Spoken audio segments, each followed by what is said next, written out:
أبلغ الله محمد رضيت بالله وبالإسلام دينا الله يعلم ما نشكو من الألم وما نعانيه من ضيق ومن سقم لكن لنا فيه ظن لا يخيبنا حاشاه أن ترجع الأيدي بلا نعم. السلام عليكم ورحمة الله وبركاته. الحمد لله رب العالمين. الحمد لله حمدا كثيرا طيبا مباركا فيه. اللهم صل وسلم دائما أبدا على سيدنا مولانا محمد وعلى آله وصحبه أجمعين. أما بعد. Hadirin dirahmati Allah Subhanahu wa taala, mari kita panjatkan puja-puji kepada Allah Subhanahu wa taala atas segala nikmat yang diberikannya kepada kita semuanya, dan mari panjatkan salawat teriring salam kepada Nabi kita Sayyidina Muhammad sallallahu alaihi wasallam beserta para keluarganya, para sahabatnya dan para pengikutnya yang setia hingga akhir zaman. Allahumma shalli wa sallim.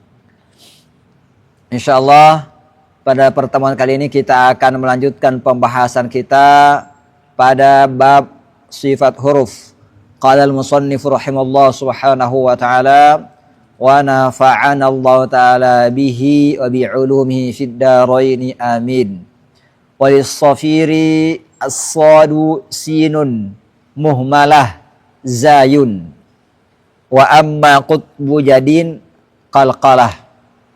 Nah, di sini disebutkan walis safiri, dan bagi sifat safir hurufnya ada 3. Shad, huruf shad, sinun, huruf sin muhmalah yang tidak bertitik. Muhmalah artinya terabaikan daripada titik. Shad muhmalah, shad yang tidak bertitik. Sinun muhmalah berarti sin yang tidak bertitik. Nah,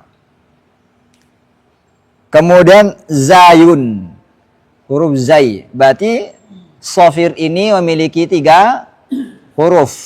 So, zis. Baik.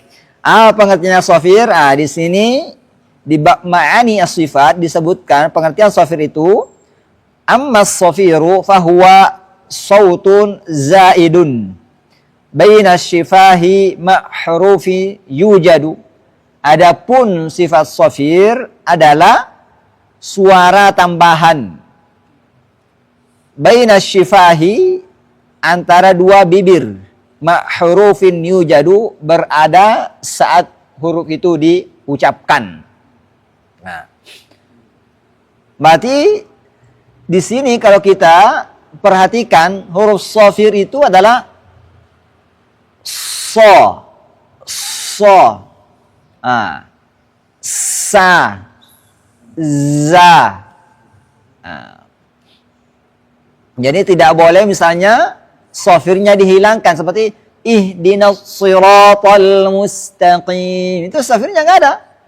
Harus ada ihdinas siratal mustaqim. Jadi safirnya tidak boleh dihilangkan. Mustaqim nggak boleh, mustaqim itu safirnya nggak ada. Baik. Berarti di sini suara tambahan itu secara bahasa. Berarti bacanya so, si, su, as. Kalau dia kasrah, is. Kalau dia dhamma, us. Kalau sin, ini perhatikan. Sa, si, su. Ini makhrajnya sama ya. Sod dengan sin itu makhrajnya sama. Betul jangan zai. Ujung lidah bertemu gigi seri bawah. Maka yang membedakan shad dan sin adalah sifat isti'alanya, itbaqnya. Bukan monyongnya bibir. Karena di sini ada orang saat ketemu, ketika dia baca shad, dia monyong bibirnya. Alasannya apa? Ustaz, itu kan sifat safir. Ya baik kalau gitu. Zain juga safir, kenapa nggak monyong? Kenapa shad saja? Jadi dia bilang ihdinas shiratal mustaqim. Alasannya karena dia safir, salah. Karena safir di sini nggak ada kaitannya dengan bibir, dia kaitannya dengan suara. Kemudian bukannya shad yang sifatnya safir, apalagi sin dan zai. Dan itu nggak ada yang menyebutkannya dengan monyong. Berarti cara monyong itu salah ya. Baik. Mari saya ulang. Yang membedakan shad dan sin adalah sifat istifalnya sin. Dan infitahnya sin. Berarti kalau kasrah, kalau shad si. Kalau sin si. Kalau dhamma su, ini shad. Su. Kalau sin yang dhamma su. Kalau fathah shadnya so. Kalau sin yang fathah sa. Kalau sebelumnya kasrah masing-masing is, shad, is, sin. Kalau sebelumnya fathah els, shad, as, sin. Kalau sebelumnya dhamma us, shad, us, sin. Kalau zai az, iz, uz, za, zi, zu. Beda kan? Beda. Baik. Setelah kita menjelaskan safir, pindah lagi ke sini. Wa amma qutbu jadin qalqalah. Dan adapun kumpulan kata qutbu jadin, ia merupakan huruf qalqalah. Qutbu jadin ini bukan hanya kumpulan huruf-huruf atau kumpulan kata-kata. Ia memiliki makna. Qutbu artinya di sini adalah wali. Qutbun, wali kutub, bukan Zaid kutub, wali kutub. Wali kutub ini wali tinggi tingkatannya. Jadi di sini qutbu jadi artinya kakeknya ini seorang wali yang sudah sampai derajat kutub. Tapi harus diketahui bahwa untuk mencapai wali ini tidak boleh melanggar syariat. Maka tidak boleh ada namanya istilah, saya kan wali, saya nggak mau sholat. Itu salah, itu wali setan. Itu bukan wali Allah. Kemudian mengatas dirikan sebagai guru tasawuf tapi melecehkan murid perempuannya, itu juga salah. Atau kiai mengaku kiai tapi melecehkan, itu juga salah. Itu bukan wali namanya, wali setan, bukan wali Allah. Mengapa? Karena melanggar syariat. Tidak boleh, tidak bisa mencapai derajat kutub kalau melanggar syariat. Karena derajat itu dicapai dengan pengamalan syariat. Kalau meninggalkan syariat, nggak bisa mencapai derajat kutub. Karena tasawuf itu berada di landasan syariat, tidak keluar daripada syariat. Baik, ini harus ditekankan di sini. Jadi kalau ada orang mengatakan dirinya sufi atau ahli tasawuf tapi bermaksiat, itu katakan Anda bukan sufi, Anda ahli maksiat, wali setan itu. Baik, hanya mengaku-ngaku saja. Orang mengaku-ngaku itu belum tentu sufi. Baik, ini namanya qutbu jadin. Qalqalah disebut dengan qalqalah. Apa yang disebut qalqalah di sini? Di sini sebutkan wasifatul muqalqali, dan sifat muqalqalah al-muttajihi hiya ittirabul harfi fi makhrajihi. Ia bergoncangnya huruf pada makhrajnya. Baik, kita bahas qalqalah. Kita sudah bahas ini di pembahasan Jazariyah ya. Baik, qalqalah ini menurut ulama pembagiannya ada yang berbeda-beda ya. Ada yang membagi jadi 4 bagian, ada yang membaginya jadi 3 bagian, ada yang membagi menjadi 2 bagian. Yang pertama, qalqalah dibagi menjadi 4 bagian atau 4 tingkatan sebagaimana disebutkan oleh Syekh Dr. Atiyah Qabil Nasr pada bukunya Ghayatul Murid fi Ilmi Tajwid halaman 147. Kemudian Syekh Abdul Fattah Al-Mursifi atau Mirsafi pada kitabnya Hidayatul Qari ila Tajwidi Kalamil Bari halaman 86. Itu yang saya rekim kemarin, yang 800 halaman lebih itu. Di halaman 86 dia tulis ini. Pendapat ini saya ikuti. Qalqalah akbar, qalqalah kubra, qalqalah sugra, dan qalqalah asghar. Qalqalah akbar terjadi ketika waqaf pada huruf qalqalah yang bertasydid. Artinya al-haqqu wa tabba, al-hajju asyaddu. Berarti kalau kita waqaf di situ al-haqqa, al-haqqa, al-hajj asyadd wa tabb. Jadi tidak boleh ada kesalahan dengan menambahkan hamzah sukun seperti al-haqqa. Itu tambah, itu menambah huruf, itu salah itu. Al-hajj, itu menambah huruf, nggak boleh ada suara hamzah sukun.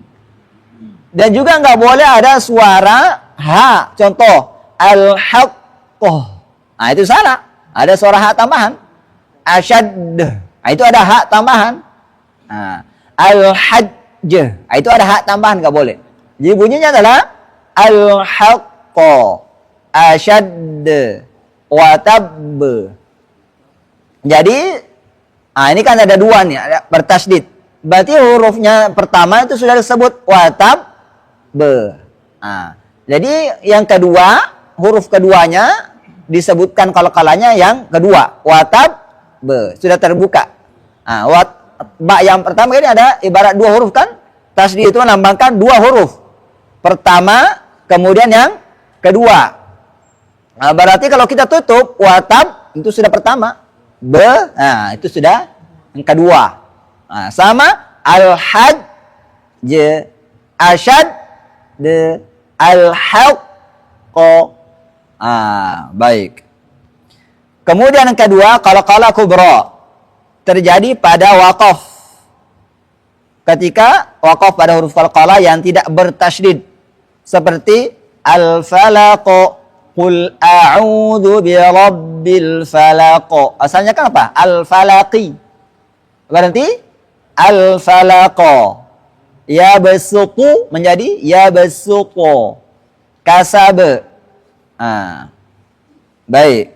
Kemudian qalqalah sugra terjadi ketika membaca huruf qalqalah sukun dalam pertengahan bacaan seperti wal fajr qad aflah.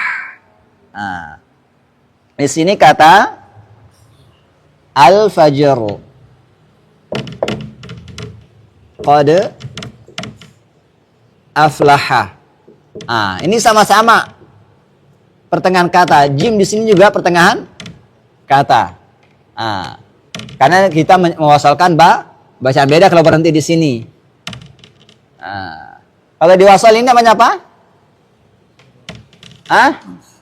Sugro. Kalau kita berhenti di sini, kubro. Tapi kalau kita wasal di sini, berhentinya di sini di ro-nya. Baik. Ini boleh nggak berhenti di jimnya? Al-fajr. Nggak boleh. Baik, maka roh harus ada wal fajru, al-qadaru. Nggak boleh hilang ya. Nggak boleh hilang. Wal asru. Nggak boleh hilang. Tapi ini bukan qalqalah. Kita bahas di qalqalah di sini. Jangan kita pindah ke pembahasan roh dulu ya. Baik. Kemudian qalqalah asghar. Qalqalah asghar ini berada pada qalqalah yang berharakat. Walaupun bunyi qalqalahnya tidak nampak sebab hanya menunjukkan sifat aslinya saja. Nah, di mana kita ketahui bahwa qalqalah ini tidak berpisah walaupun dia berharakat. Nah, Imam Jazari memasukkannya kepada sifat lazimah. Berarti sifat lazimah. Nah, tidak dimasukkan kepada sifat yang tidak lazimah. Itu yang pertama. Yang kedua, Imam Jazari juga menyebutkan pada kitab An-Nashr fil Qira'atil Ashr. Nah, beliau berkata, "Wadzalika as-sautu fi sukunihinna," dan suara itu berada pada sukunihinna ketika qalqalah sukunnya, abyanu minhu fi harakatihinna, lebih jelas bunyinya dibandingkan ketika dia berharakat. Wa fil waqfi amkan, dan pada kita waqaf itu lebih mudah untuk ditampakkan bunyinya. Berarti beliau disebutkan abyanu minhu fi harakatihinna, lebih jelas dibandingkan ketika dia berharakat. Berarti Imam Jazari menyebutkan dan mengakui bahwa qalqalah itu tidak berpisah daripada huruf qutbu jadin walaupun dalam kondisi berharakat. Nah, cuma tidak tampak. Karena disebutkan sukun itu ketika sukun abyan lebih jelas, wa fil waqfi amkan, dan kondisi waqaf lebih memungkinkan untuk menampakkan bunyinya. Nah, baik. Contohnya apa? Al-qamaru ta'ifah mubina yujadilu jadaltum. Baik. Nah, sekarang pendapat kedua, qalqalah terbagi menjadi 3 tingkatan. Sebagaimana disebutkan oleh Dr. Muhammad Rafiq Mun'im Asy-Syubaki pada kitabnya Al-La'ali'udz Zahabiyah fi Syarhil Muqaddimatil Jazariyah, halaman 20 dan 21. Kemudian juga disebutkan oleh Syekh Dr. Yahya Al-Ghawthani pada kitabnya Ilmu Tajwid Ahkamun Nawariyah Mulahadhat At-Tatbiqiyah, halaman 107 dan 108. Baik, beliau membaginya menjadi 3. Apa? Qalqalah akbar, kemudian qalqalah kubra, kemudian qalqalah sughra. Nah, qalqalah akbar ini ketika bertasydid sama dengan tadi al-haqqu, asyaddu. Kalau kita waqaf al-haqqa, asyadd, wa tabb. Nah, kemudian qalqalah kubra ketika kita waqaf yang tanpa tasydid, as-samad, ahad, al-falaq. Kemudian qalqalah sughra ketika kita menemukan qalqalahnya di tengah bacaan, qad aflaha wal fajru. Baik. Di sini tidak dimasukkan yang berharakat ya. Kemudian pendapat ketiga, qalqalah terbagi menjadi 2 tingkatan. Sebagaimana disebutkan oleh Syekh Muhammad Al-Mahmud yang dikenal dengan Abu Rimah pada kitabnya Hidayatul Mustafid fi Ilmi Tajwid, halaman 25. Kitab ini selesai ditulis pada tahun 1316 Hijriah. Pendapat ini diikuti oleh Dr. Aiman Suwaid pada kitabnya At-Tajwid Al-Musawwar pada halaman 188-189. Ingat, halaman ini bisa saja beda dari cetakannya ya. Dari juga penerbitnya tergantung. Contohnya kubro yang bertasydid, asyadd, wa tabb. Kemudian masuk juga yang tidak bertasydid, ahad, masad. Kemudian qalqalah sughra adalah ketika berada di tengah kata. Wal fajr qad aflaha udkhulu. Ini. Baik.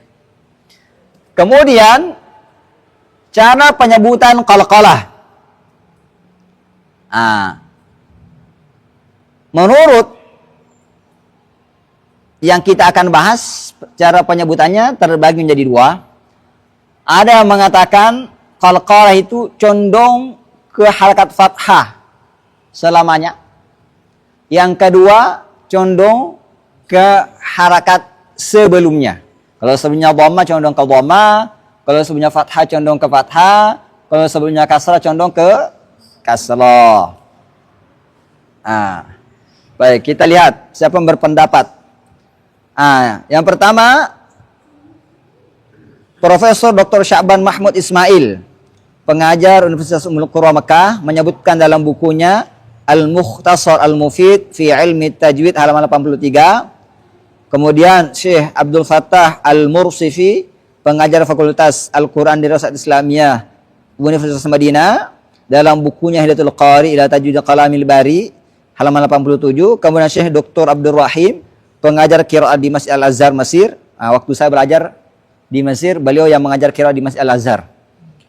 Syekh Dr. Abdul Rahim, pada penjelasannya mengenai pengucapan qalqalah itu dapat dilihat di YouTube. Itu saya sudah upload di YouTube saya ya. Mengatakan ulama berbeda mengenai tata cara penyebutan qalqalah melebihi daripada satu pendapat. Berarti bisa aja dua ya, atau lebih. Yang masyhur ada dua kata beliau. Yang masyhur ada dua, berarti ada yang tidak masyhur. Yang pertama, penyebutan huruf qalqalah mengikuti condong ke harakat sebelumnya.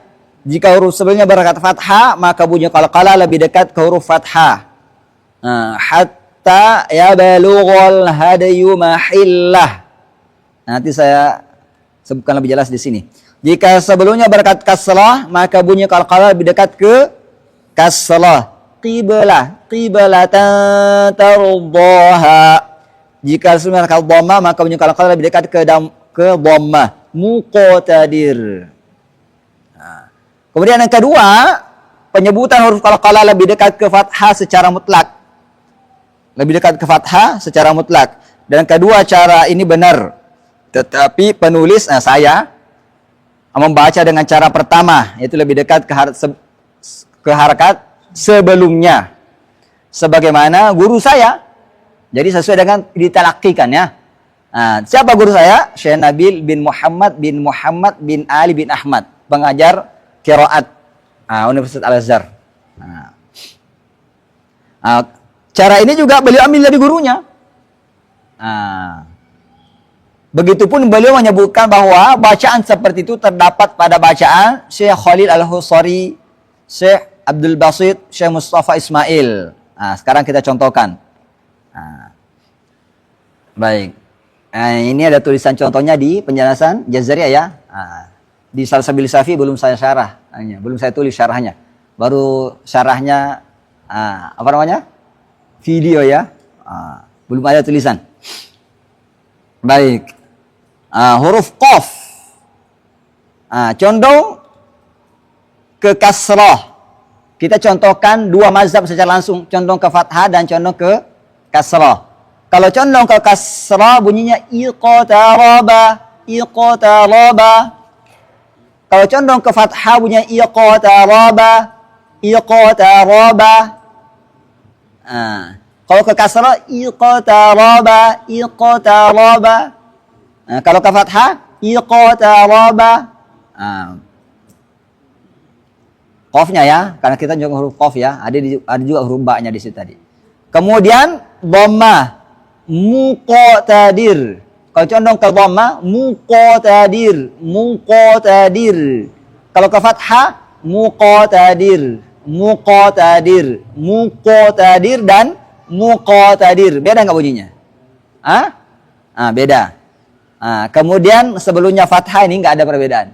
Ya qadir, ya qadir. Kemudian kedua huruf ta. Kalau sebelumnya kasrah, itafihi, condong ke kasrah, itafihi, itafihi. Kalau ke fathah, itafihi, itafihi. Beda nggak bunyinya? Kalau ada ke belakang agak kurang jelas ya. Harus mendekat ke depan biar lebih jelas kedengaran pengucapan saya. Kemudian sebelumnya dhamma. Condong ke dhamma bunyinya nutfah, nutfah, nutfah. Kalau condong ke fathah bunyinya nutfah, nutfah, nutfah. Kalau sebelumnya fathah ya taba'u, ya taba'u. Nah, ini karena sebelumnya fathah berarti nggak ada ya perbedaan di situ. Nah, kalau huruf ba sebelumnya kasrah. Iba'ats, iba'ats, iba'ats. Itu condong ke kasrah. Condong ke fathah iba'ats, iba'ats, iba'ats. Nah. Kemudian ke sebelumnya dhamma condong ke dhamma. La tubalawunna, la tubalawunna. Kalau condong ke fathah, la tubalawunna, la tubalawunna. Baik. Nah, kalau sebelumnya fathah, ya bahas, ya bahas, ya bahas. Kemudian jim. Ijtabakum, ijtabakum. Nah, itu ke kasrah. Kalau fathah, ijtabakum, ijtabakum, ijtabakum. Kemudian dhamma, sebelumnya dhamma. Yujaba, yujaba. Nah, kalau ke fathah, yujaba, yujaba. Nah, kemudian sebelumnya fathah, wajtanibu, wajtanibu. Kemudian kasrah, lam yalid, lam yalid. Kalau ke fathah, lam yalida, lam yalida. Kalau ke dhamma, wal budana, wal budana. Kalau ke fathah, wal budana, wal budana. Kemudian kalau sebelumnya fathah jelas nggak ada perbedaan di situ. Ya da'un, ya da'un, ya da'un. Baik. Kita sudah selesai pembahasan qalqalanya. Sekarang sambung lagi di sini. Apa? Al-linu wawun summa ya'un urifa. Lin itu adalah waw dan ya yang diketahui. Walinu pengertiannya adalah antukhrija bisuhulati harfaini duna syiddatin wa kulfah. Engkau menyebutkan dengan mudah dua huruf waw dan ya apabila sebelumnya berharakat fathah. Waw sukun, ya sukun sebelumnya berharakat fathah. Duna syiddatin, tanpa syiddah, tanpa ditekan. Wa kulfatin, tanpa membuat-buat bacaan. Nanti min khawf. Itu mudah ya kan? Min khawf. Min khawf. Al-bait. Quraisy. Jadi dengan lembut, jangan Quraisy. Jangan ditekan. Quraisy. Al-bait. Khawf. Baik. Kemudian tanya wallamu warra bin hirafin wusifa. Dan lam itu punya huruf ra bin hirafin wusifa, disifatkan dengan sifat inhiraf. Baik. Pengarang Sabi Syafi'i menyebutkan definisi daripada inhiraf. Wa ammal inhirafu qul. Adapun inhiraf katakanlah definisinya fi haddihi, pada batasannya definisinya, ma'nahu itu pemaknaannya, mailul harfi an makhrajihi, condongnya huruf dari makhrajnya saat huruf itu diucapkan.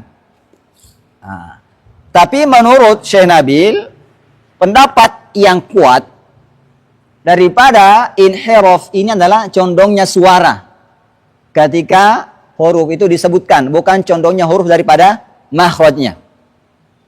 Ini yang kuat dari Syekh Nabil. Syekh Nabil sesuai dengan pendapatnya Dr. Aiman di sini. Bahwa inhiraf itu adalah condongnya suara. Berarti kalau huruf lam, maka ujung lidah ke atas kan di sini. Kemana itu? Langit-langit depan kan? Maka suaranya condong dari sini. Dari tengah ke samping, menyamping. Namanya condongnya suara, membeloknya suara. Itu inhiraf namanya. Kemudian kalau huruf ro, condongnya suara ke tengah. Kan di sini naik kan? Di huruf ro itu ada sedikit getarannya di sini, di ujungnya. Apabila bergetar, suaranya keluar dari situ. Maka dia condong dari mana? Dari tengah mengerucut begini, dari sini ke sini. Itu namanya inhiraf, membeloknya suara. Jadi bukan yang membelok apa? Huruf, makhraj daripada huruf. Tapi suara. Itu yang kuat menurut Syekh Nabil ya. Guru saya. Kemudian wa karririr ra'a. Sifat takrir dimiliki oleh huruf ra. Apa pengertiannya? Di sini disebutkan wa urifat takriru, dan sifat takrir itu didefinisikan dengan birti'ari ra'sil lisani tahdha bil muradi. Artinya bergetarnya ujung lidah, tahdha bil murad, dengan begitu engkau akan menyebutkan dengan apa yang dimaksudkan. Berarti bergetarnya ujung lidah. Ar-Rahman, Ar-Rahim, ujung lidahnya bergetar.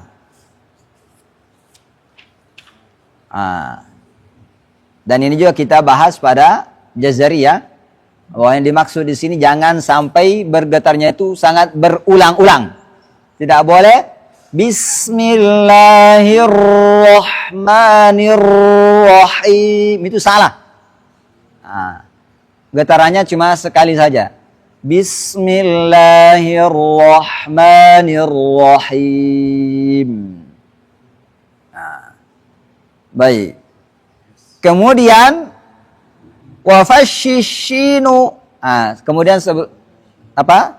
Sifat ini adalah wafashi. Sifat tafashi. Di mana? Ashin, di huruf shin. Maka disebutkan sini wa intasha, makna jika engkau menghendaki makna at-tafashi fa'alami, maka ketahuilah maknanya huwa intisharu al-harfi dakhil al-fami, menyebarnya suara huruf di dalam mulut. Sha, sha, shi, shi, shu, ash, ish, ush, sh. Ketika turun ini kan naik suaranya nih, turun. Sh. Sh. Menyebar di situ saat dia turun.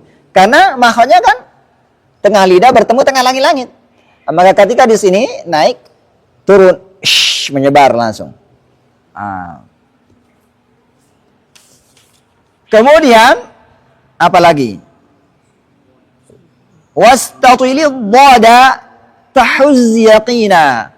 Wastatil sifat istitalah. Di mana? Huruf dhad tahuz yaqina, engkau akan memperoleh keyakinan. Baik, apa pengertian istitalah ya Syekh? Boleh disebutkan. Wal istitalah in aradta haddaha, jika engkau menghendaki definisinya, hiya yaitu imtidadul dhadi fi makhrajiha, memanjangnya suara huruf dhad pada makhrajnya. Berarti kalau dhad itu makhrajnya di mana? Dari tepi belakang sampai tepi depan. Tepi belakang sampai tepi depan, kanan dan kiri sama saja. Boleh pakai dua-duanya, boleh salah satunya kanan atau kiri saja. Dari sini ke sini atau dari sini ke sini.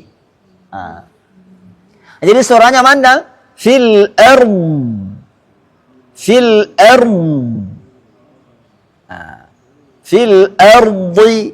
Itu kalau berharakat. Kalau sukun fil arm, ba'm, ba'dun. Kalau berhenti ba'm. Kalau ba'dun berhenti ba'm. Kalau ba'dun berhenti ba'dha. Jangan terkecoh. Ba'dha kalau berhenti ba'dha. Jadi mat apa nih? Mat 5. Nah, jangan terkecoh. Astagfirullahaladzim. Baik. Kalau ba'dun berhenti? Kalau ba'dun berhenti? Baik ya. Fil ardi berhenti? Fil ardi. Jadi suara dotnya tidak boleh hilang. Baik.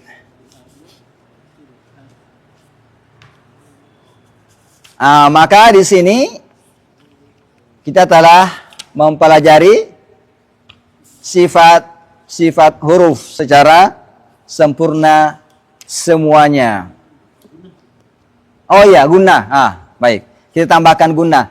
Dengung itu artinya suara yang senantiasa menyertai huruf mim dan nun. Ketika mim dan nun itu diucapkan, baik dalam kondisinya bertasydid, baik dalam kondisi ikhfa, baik dalam kondisinya idgham berguna, baik dalam kondisinya izhar, baik dalam kondisinya berharakat, fathah, kasrah, dhammah, tidak berpisah daripada dengung. Ini yang disebutkan dengan sifat dengung.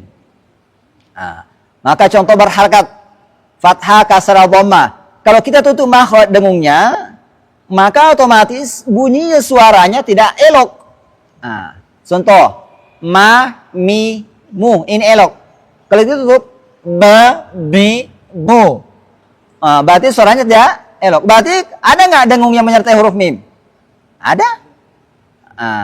Huruf nun ada juga. Na, ni, nu, ini elok. Kalau ditutup da, di, du, elok nggak suaranya? Tidak kan? Tidak baik. Artinya ada suara dengung menyertai huruf mim dan nun ketika dia berharakat. Kecuali idgham bila gunnah. Itu enggak ada gunanya. Kalau idhar ada. Kita sudah jelaskan kalau di tingkatan dengung ya. Kita jelaskan pada pembahasan telah lalu. Yang telah berlalu. Baik. Maka dengan mengetahui pembahasan sifat-sifat huruf tadi, kita juga akan mengetahui bahwa penjelasan yang ada di YouTube itu yang mengatakan ada ikhfa bil ma'na al-jadid, pembahasan yang salah. Ikhfa bil ma'na al-jadid. Itu adalah pembahasan yang salah.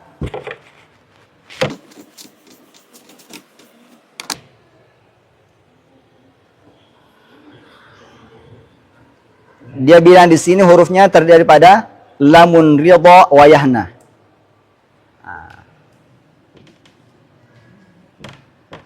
Lamun,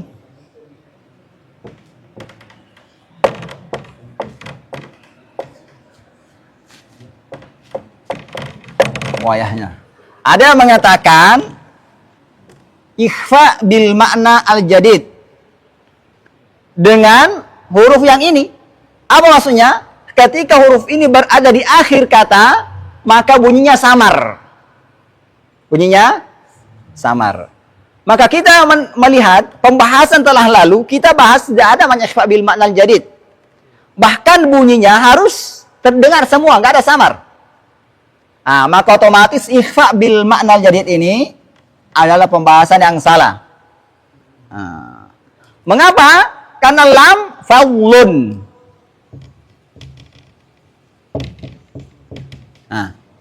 Ini tidak boleh samar lamnya. Harus kedengaran bunyinya. Faul. Karena ada sifat apa ini? Bainiyah di sini. Kalau kita samarkan, maka tidak nampak sifat bainiyahnya. Apa sifat bainiyah? Mengalirnya sebagian suara, tertekannya sebagian suara, 50-50. Maka kalau faul, ada nggak suara kedengar? Ada nggak bainiyah? Salah, berarti pada ini sudah salah. Mim juga sama. Apalagi mim, kalau dia bertasdid amma. Kalau kita berhenti di amma, tetap harus bunyinya 2 harakat. Sama kalau dia wasol. Yahidun. Ini ada nun. Lam. Wa yaqbidun. Ya itu ya, maaf. Wa bidna. Wa yaqbidna. Nun di sini harus tampak. Kalau tampak, tidak tampak berarti sifat apa yang hilang? Di antara bainiyah. Itu harus ada, nggak boleh wa yaqbid. Menyamarkan bunyinya tidak boleh. Harus bunyinya kentara. Wa yaqbid. Sya'n.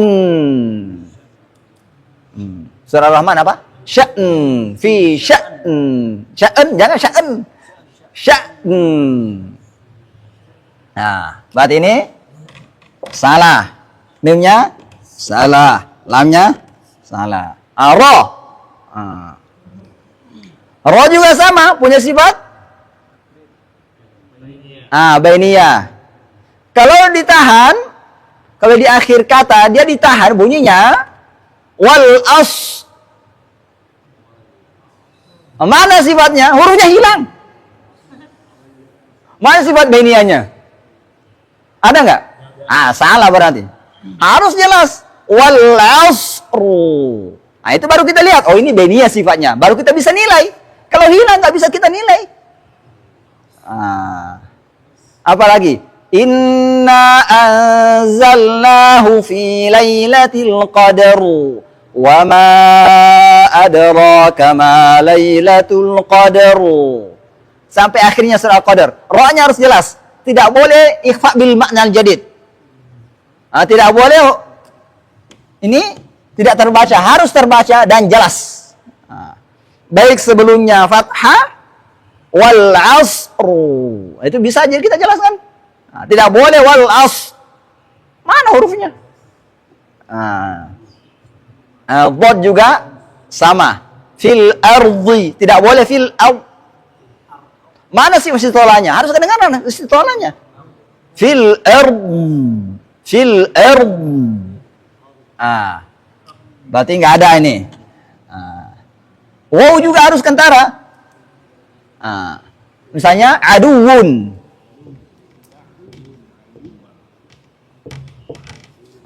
Wow-nya harus kentara. Adu.